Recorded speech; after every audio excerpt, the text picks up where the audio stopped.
2 attacks, 1 war, and a resolution that changed history. But what if one of those attacks never happened?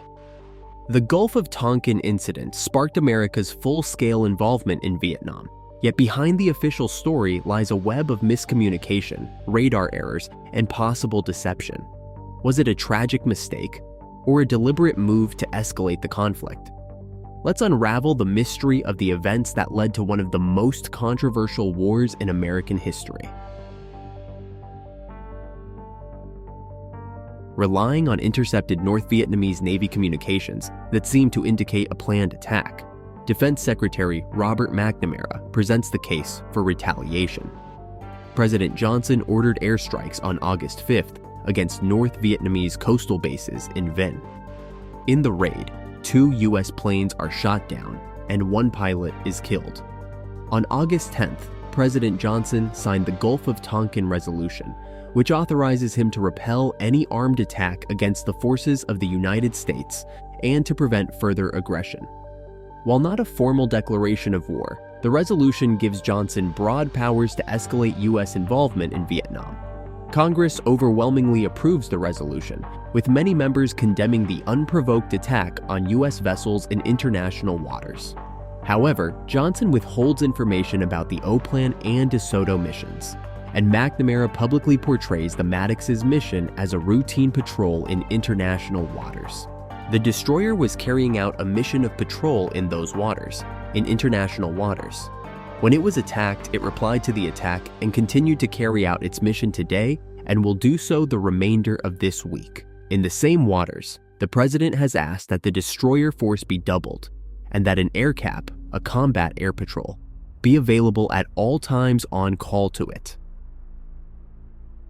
Following the Gulf of Tonkin crisis, Johnson's approval rating remains high, and he wins a landslide victory in the November election.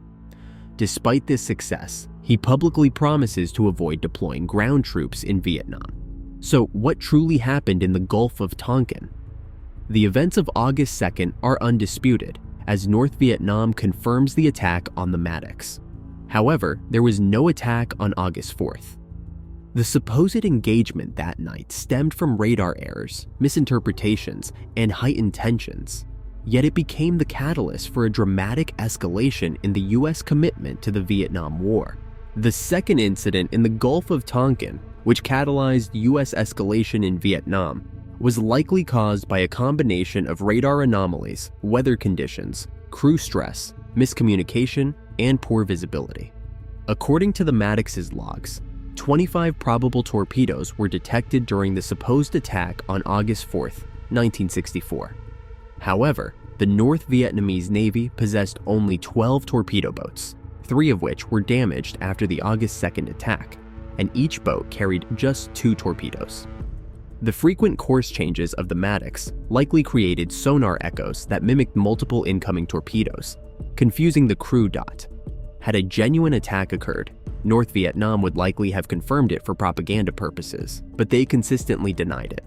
The intercepted North Vietnamese messages McNamara relied on were likely mistranslations, referring to the retrieval of damaged ships from the August 2nd engagement rather than planning a new attack. Some historians have speculated that the US might have fabricated the second incident as a pretext for war, though most conclude this is unlikely. However, it's possible some evidence was misrepresented, and President Johnson may have been aware of the full details by the time he addressed Congress.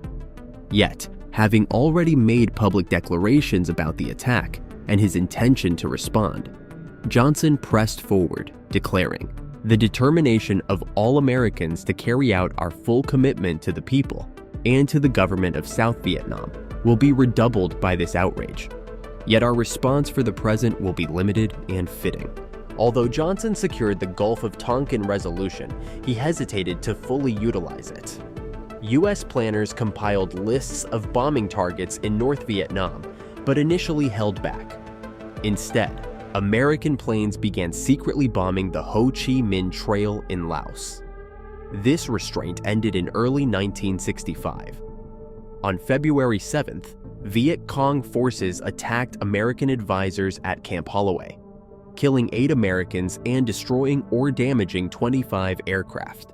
Days later, on February 10th, a bomb attack on another barracks killed 23 more Americans. Outraged, Johnson declared, "We have kept our gun over the mantle and our shells in the cupboard for a long time now. And what was the result? They're killing our boys while they sleep in the night." On February 24th, U.S. aircraft began bombing North Vietnamese targets between the 17th and 19th parallels, initiating what would become Operation Rolling Thunder, a sustained bombing campaign aimed at bolstering South Vietnamese morale and pressuring North Vietnam to abandon the Viet Cong. Although primarily an air campaign, the U.S. soon recognized the need for ground troops to protect its air bases. On March 8, 1965, 2 Marine battalions landed in Da Nang to provide security.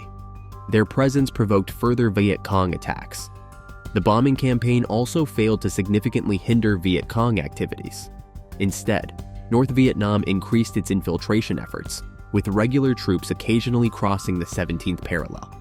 In response, the Soviet Union and China, previously more passive, began supplying North Vietnam with anti-aircraft weapons. Meanwhile, South Vietnam's government remained in disarray. Since Diem's assassination, 5 successive military governments had taken power, all ineffective. U.S. Assistant Secretary of Defense William Bundy described the latest ruling generals, Nguyen Van Thieu and Nguyen Sao Ky, as absolutely the bottom of the barrel. General Westmoreland concluded that the ARVN could not hold the line without further U.S. involvement.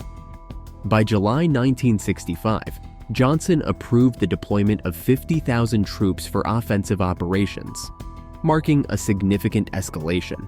The deepening U.S. involvement in Vietnam stemmed primarily from the fear of communist expansion. South Vietnam, though far from a democratic state, was viewed as a critical bulwark against communism. This perspective is made clear in a secret 1965 U.S. memorandum. The U.S. objective in South Vietnam is not to help a friend but to contain China. Other factors played a role as well.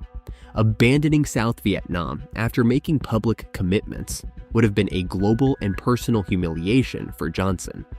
The shadow of Kennedy's legacy also loomed large, compelling Johnson to honor his predecessor's policies. Some historians suggest Kennedy had been considering a withdrawal before his assassination, but Johnson chose to stay the course. American leaders were also confident in their ability to win. Many believed the communist success up to 1965 was due not to their strength, but to U.S. restraint and the ineffectiveness of the French and South Vietnamese. They thought that once the U.S. fully committed, the situation would quickly change. However, there were also racial undertones to American perceptions. Disappointed by the ARVN's poor performance, some U.S. commanders extended this judgment to all Vietnamese, underestimating their determination and capabilities. Johnson's advisors, particularly McNamara, placed immense faith in the military superiority of U.S. firepower. They believed this, combined with McNamara's analytical approach, could deliver results with near mathematical precision. Yet, there was little discussion about contingencies if their strategies failed. Not everyone shared this optimism. Under Secretary of State George Ball repeatedly argued that victory was impossible, while other officials recognized that the Viet Cong's grassroots support and ideological dedication made them an incredibly formidable foe. In 1964, David Ness, the deputy chief of mission in Saigon, warned, "The Viet Cong represents a grassroots movement which is disciplined, ideologically dedicated, easily identifiable with the desires of the peasantry, and of course, ruthless." American soldiers arriving in Vietnam would soon learn just how ruthless and complex the war would become.